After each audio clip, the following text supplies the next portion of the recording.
So thank you everyone for resting. And the essence of why we gather like this, to sit, is just that, to rest. And we could say when we're ready to be simple enough, ready to be interested in just silence, ready to let go of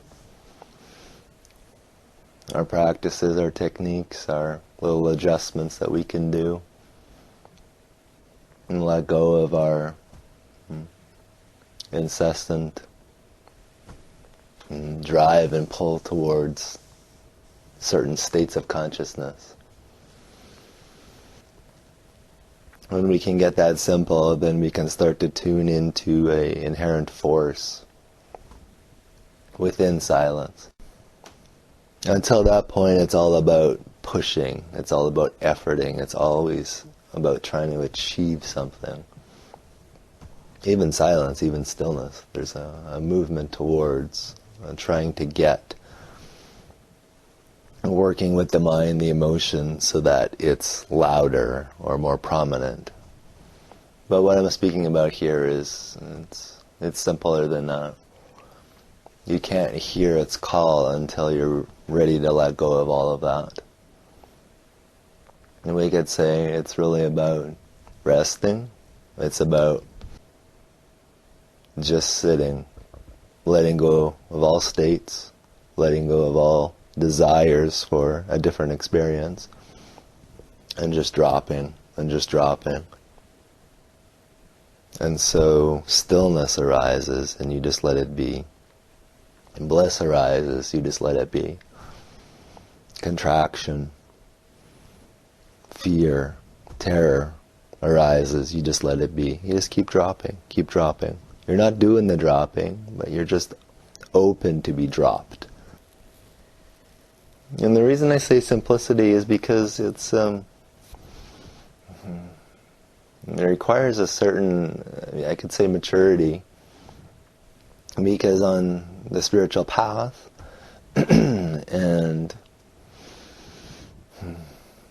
we could say a large part of the spiritual awakening process is about experiences. It's about powerful experiences, beautiful insights, which can be wonderful when we're wanting to transcend our suffering, when we're wanting to break free of this prison that we're living within. It's beautiful to have these jolts. It's necessary. It's unavoidable. We could say that's the power and impact of awakening. It's blowing us up and out of the ego structure of the mind. And when it does that, we can contact this infinite witness. And it's silent. We could say it's silent too. And when it starts revealing its fullness, it's full, it's alive, it's juicy, it's love, it's connection, it's unity, energy. But it's still a state of consciousness. It's still experience. Even if it has the flavor of truth to it. This that I'm speaking about is simpler. It's underneath all of that, we could say. And again, the ripeness that I'm speaking about is when we've seen enough of that. And when we've been through the ups and downs of experience, probably thousands or millions of times. It takes the normal human being a lot of times up and down to get tired of this. Partly because we don't know there's another possibility. But even non-dual states are states. But underneath all these states is this simplicity that's just pulling itself back to its source. An inherent gravitation, we could say. And when we get simple enough, and clear enough, we begin to see this dynamic. The only thing that's preventing this inherent force from pulling us into disillusion, pulling us home into rest, is our personal will. And I'm not talking about some sort of motivation or anything like that. At the base, it's just this energy very subtly saying, I don't want this experience, or I do want this experience. And we can really sense into that when it's something negative, when it's hitting our core wound, our core story. We can feel that I don't want this force very strongly. And when we touch that, it can be very overwhelming, and at certain times it can be very useful to work with that, to be patient, especially if it has a lot of repressed traumatic material to it. It's useful to be gentle. Kind of like toe in the ocean, toe in the ocean, toe in the ocean. It can be useful to work with somebody.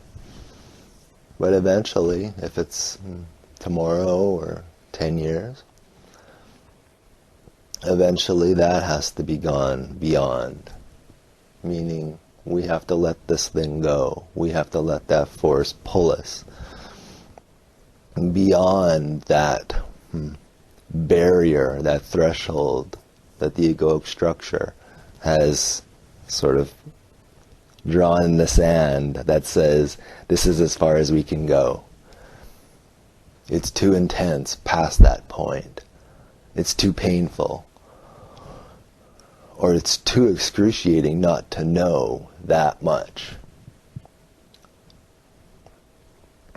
And so, of course, beyond that line, the mind projects death. And the mind has no idea what death is. It's all projection. Nonetheless, its projection of what death is hooked in with the survival mechanism.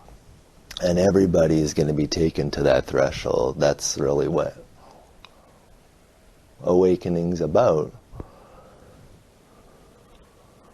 At least one facet of it. It's the dissolving of that last stand, of that wall of separation. We could say that's the seed crystal of identity. And so each one of us will eventually be invited on some level to make a decision, we could say, of what's more important to you. Is it more important that your experience is what you want it to be or what you don't want it to be? Or is this subtle voice of silence pulling everything back home, everything back into the void, everything back into itself? Is that more important?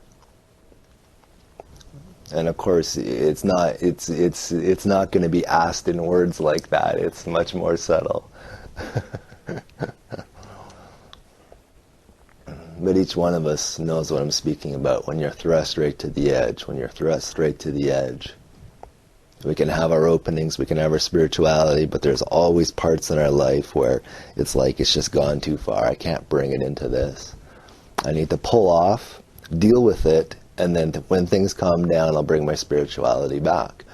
In that gap is where that invitation lies.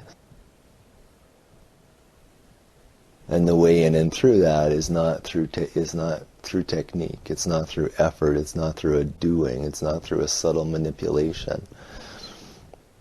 It's just about opening, surrender, opening, letting go. But it hurts so much. Okay.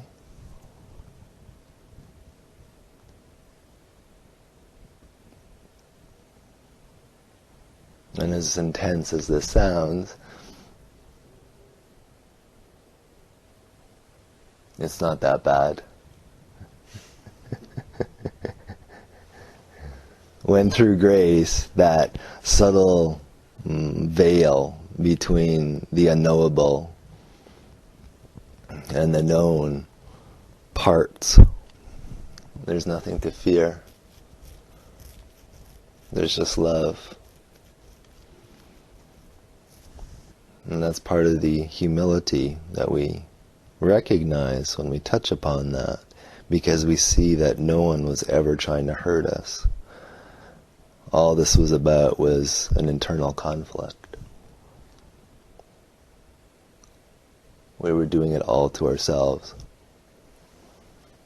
And this, of course, is the beauty in the seeing through that. There's the humility, but there's such compassion that comes through for ourselves and for everyone, because we see that is the source of suffering right there.